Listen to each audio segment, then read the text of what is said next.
اعوذ باللہ من الشیطان الرجیم بسم اللہ الرحمن الرحیم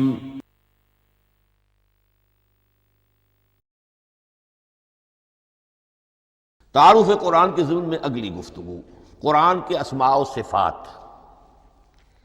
عربوں کا ایک خاص ذوق تھا، اور ظاہر بات ہے کہ اللہ تعالیٰ نے جب قرآن نازل کیا ہے تو عربوں کے ذوق کو بھی مد نظر رکھا ہے۔ ان کا ذوق کیا تھا؟ جس چیز سے انہیں محبت ہوتی تھی اس کے وہ بہت سے نام رکھتے تھے۔ گھوڑے کے لیے ہزاروں لفظ مل جائیں گے آپ کو، شیر کے لیے 5000 الفاظ مل جائیں، تلوار کے لیے 5000 الفاظ مل جائیں، یعنی اس شے کی جو بھی صفت ہے اس صفت کے اعتبار سے ایک نام، کوئی اور صفت ہے اس صفت کو ایک اور نام، تو وہ صفاتی نام۔ اب جیسا کہ آپ کو معلوم ہے اللہ کے 99 نام صفاتی تو ہے نا، اللہ کی ایک صفت دوسری صفت اسی کے اعتبار سے اس کے نام ہیں۔ قرآن مجید کے اسماء علامہ جلال الدین سیوطی رحمۃ اللہ علیہ نے 55 شمار کیے، لیکن وہ بھی مکمل نہیں ہے لسٹ، اس لیے کہ اس میں ایک اہم نام برہان یہ شامل نہیں ہے۔ ان میں سے جو اہم اسماء ہیں میں آپ کو سنا دیتا۔ القرآن، جس پر گفتگو بعد میں ہوگی، اس لیے کہ سب سے زیادہ ایک رائے یہ ہے کہ یہ تو اس میں جامد ہے، اس میں علم ہے قرآن کے لیے، پراپر ناؤن ہے۔ الکتاب، الذکر، الہدیٰ، النور، الفرقان، کلام اللہ، الوحی، روحا من امرنا۔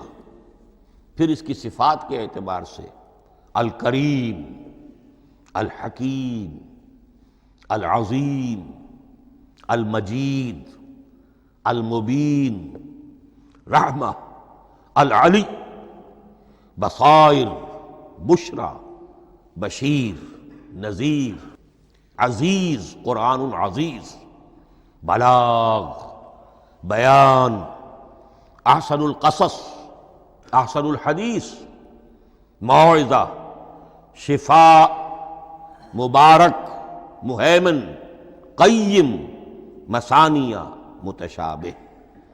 یہ میں نے آپ کو 23 نام بتائے ہیں، لیکن یہ کہ علامہ جلال الدین سیوطی نے 55 گنوائے۔ لیکن جو بحث دلچسپ ہے وہ یہ ہے کہ جو اس کے لیے لفظ القرآن ہے، اس کے معنی کیا ہیں اور یہ کس مصدر سے، کس مادے سے یہ لفظ بنا ہے۔ ایک رائے تو یہ ہے کہ یہ اس میں جامد ہے، یہ مشتق نہیں ہے، کسی مادے سے نکلا ہوا نہیں ہے۔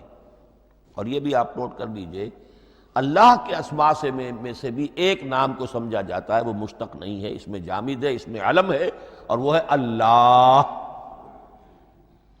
باقی سارے نام صفاتی ہیں، ایک نام، اس لیے اس میں ذات کہتے ہیں، اس کو اس میں ذات۔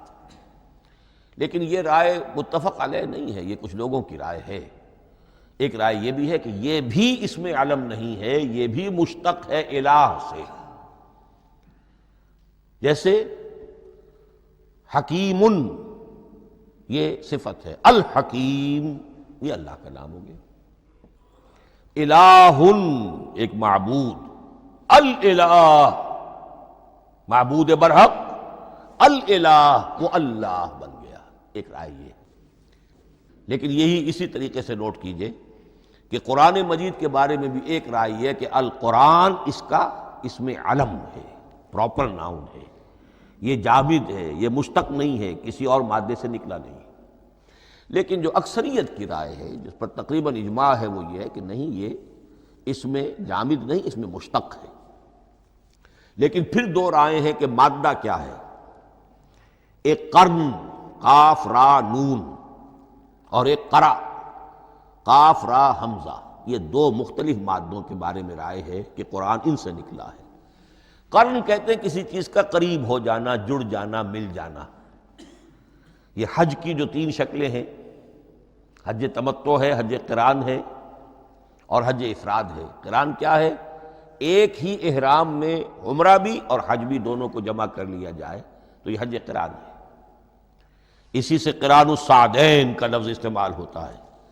قرینہ اور قرائن جو ہے اسی سے الفاظ۔ امام فرا کی رائے یہ ہے کہ قرن سے یہ قرآن بنا ہے، اس لیے کہ اس میں بھی اللہ تعالیٰ کی آیات جمع ہو گئی۔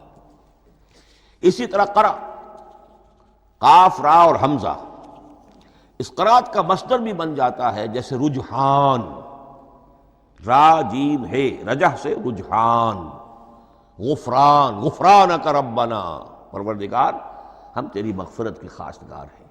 اسی طرح قرآن قرأ سے بنا ہے، مفعول جو ہے وہ مصدر کے معنی میں آ جاتا ہے، یعنی پڑھی جانے والی شے۔ اور ایک قرأ آتا ہے عربی زبان میں، قرأت الماء فی الحوض، میں نے پانی جمع کر لیا حوض کے اندر، بارش ہوئی میں نے کچھ پانی حوض میں جمع کر لیا، قرأت الماء فی الحوض۔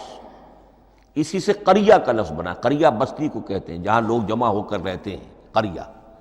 تو اس معنی میں یہ قرآن جو ہے یہ جمع ہے اللہ تعالیٰ کی اسماء صفات اور اللہ کی ذات جو ہے اور اس کی آیات کا جامع ہے۔ یہ ہے لفظ قرآن کی بحث۔ To be continued. Thanks for watching Islamic Movement YouTube channel. Don't forget to subscribe my channel and like my videos.